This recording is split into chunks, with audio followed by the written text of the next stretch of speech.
নিউজিল্যান্ডের বিপক্ষে লজ্জাজনক পরাজয় নিয়ে চ্যাম্পিয়ন্স ট্রফি থেকে বাদ পড়ল বাংলাদেশ। লজ্জাজনক এই জন্য কারণ ম্যাচে এমন কোনো সুযোগ বাংলাদেশ তৈরি করতে পারেনি যেখানে বাংলাদেশের জয়ের সম্ভাবনা তৈরি হয়েছিল। উল্টো গোলের ক্রিকেটের মতো ফিল্ডিং উপহার দিয়ে সমর্থকদের হতাশা কেবল বাড়িয়েছে মাহমুদুল্লাহ রিয়াদরা। Run out miss, catch miss কি করেনি বাংলাদেশ? এমন হতশ্রী ফিল্ডিং শুধুমাত্র বাংলাদেশের পক্ষেই সম্ভব, সেটি আরো একবার বিশ্ব দরবারে প্রমাণ করেছেন নাজমুল শান্তরা। নিউজিল্যান্ডের বিপক্ষে টাইগারদের বুলের ফিরিস্তি ছিল অনেক লম্বা, এরপরেও কোন বুলগুলো না করলে নিউজিল্যান্ডকে সহজেই হারাতে পারত বাংলাদেশ। আজকের ক্রিকেট অ্যানালিটিক্সের আলোচনা জানাবো সেটি।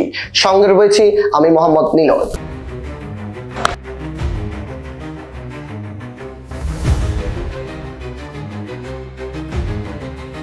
পাকিস্তানের রাওয়ালপিন্ডিতে টসে জিতে বাংলাদেশকে ব্যাট করার আমন্ত্রণ জানায় নিউজিল্যান্ড। পুরো 50 ওভার ব্যাট করে বাংলাদেশ দল 9 উইকেট হারিয়ে 236 রান স্কোরবোর্ডে জমা করে। জবাবে নিউজিল্যান্ড 7 উইকেট ও 23 বল হাতে রেখে জয়ের বন্দরে পৌঁছে যায়। একই সাথে নিশ্চিত করেছে চ্যাম্পিয়ন্স ট্রফির সেমিফাইনাল।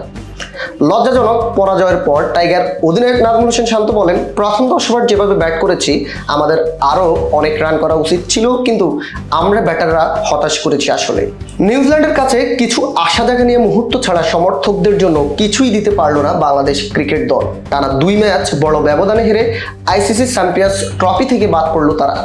বাংলাদেশের এই হার একই সাথে টুর্নামেন্ট থেকে পাকিস্তানের বিদায়ও নিশ্চিত করেছে। আগামী 27 ফেব্রুয়ারি নিয়ম রক্ষার ম্যাচে মুখোমুখি হবে বাংলাদেশ ও পাকিস্তান। স্কোরবোর্ডে কম রান করার পেছনে দায়ী মাহমুদুল্লাহ রিয়াদ ও মুশফিকুর রহিমের বাজে শট সিলেকশন। নিউজিল্যান্ডের ব্যাটার মাইকেল ব্রেসওয়েল 4 উইকেট নিয়েছেন 26 রান দিয়ে। বেশ ভালো বল করেছেন এই ডানহাতি অফ স্পিনার, তবে তিনি যে 4টি উইকেট পেয়েছেন সেখানে তার চেয়েও ব্যাটারদের কৃতিত্বই বেশি বলছেন ক্রিকেট বিশ্লেষকরা। এটা সত্যি যে মুশফিকুর রহিমের 5 বলে 2 রান, মাহমুদুল্লাহ 14 বলে 4 রানের ইনিংস যে কতটা হতশ্রী ছিল তার প্রমাণ রিশাদ হোসেনের 26 রানের সেই কার্যকরী ইনিংসটি। 2 রানে আউট হওয়া মুশফিকুর রহিম ও 4 রানে আউট হওয়া মাহমুদুল্লাহ রিয়াদ যেন মনে করিয়ে দিলেন 2016 সালের ব্যাঙ্গালোর সেই ট্র্যাজেডি। টি20 বিশ্বকাপের ম্যাচে ভারতের বিপক্ষে 3 বলে 2 রান যখন প্রয়োজন, তখন 6 মারতে গিয়ে দুজনেই বাউন্ডারি লাইনে ক্যাচ আউট হন। এবার সেরকম কোনো রান তাড়া করতে নয়, বাংলাদেশের পরিস্থিতি যখন 106 রানে 3 উইকেট, তখন মাত্র 12 রানের ব্যবধানে মুশফিকুর রিয়াদ মেরে খেলতে গিয়ে আউট হয়ে প্যাভিলিয়নে ফেরেন। হুট করেই বাংলাদেশের রান তখন দাঁড়ায় 118 রানে 5 উইকেট। সেখানেই ম্যাচের ব্যাকফুটে চলে যায় বাংলাদেশ। বাংলাদেশের এই ম্যাচে 2টি পরিবর্তন এনেছিল টিম ম্যানেজমেন্ট। তানজিম হাসান সাকিবের বদলে নাহিদ রানা এবং সৌম্য সরকারের জায়গায় মাহমুদুল্লাহ রিয়াদকে দলে নেয় তারা, যার কারণে অধিনায়ক শান্ত নামেন ওপেনার হিসেবে। ওপেনিংয়ে নেমে কাপ্তান নাজমুল হোসেন শান্ত 77 রান করেছেন বটে, তবে তার একটি শটও মনে হয়নি পিওর ক্রিকেটীয় শট।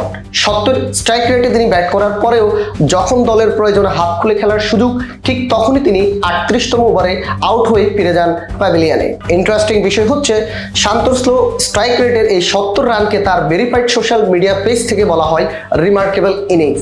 এমনকি এই ইনিংসে তিনি সমালোচকদের চুপ করিয়ে দিয়েছেন বলেও উল্লেখ করেন তার ভেরিফাইড ফেসবুক পেজে।